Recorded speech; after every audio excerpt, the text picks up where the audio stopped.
আজকে আমরা এসেছি কাকরাজিৎ মন্দিরে, কাকরাজিৎ মহাপ্রভুর মন্দিরে। আমার সঙ্গে কে এসছে দেখো, এই যে আমাদের ভাগ্নে, আমাদের ছোট ভাগ্নে। এই দেখো মামা ভাগ্নের শরীরটা একটু অফ আছে, শরীর একটু খারাপ। আমরা সবাই মিলে এসেছি এখানে মৎস্য খাওয়ার জন্য, আর বাড়িতে মৎস্য নিয়ে যাবো। এমনি এসেছি, অনেকদিন হলো আসা হয়নি, মুম্বাই থেকে আসার পর তাই এসেছি। আর বন্ধুটাকে যতবারই আসি না কেন মন একদম ভালো হয়েছে।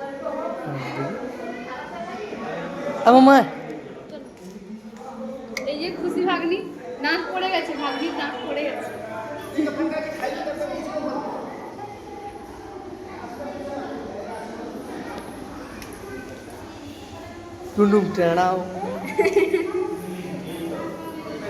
ভাগ্নে খালি দেখছে, চারিদিকে দেখছে।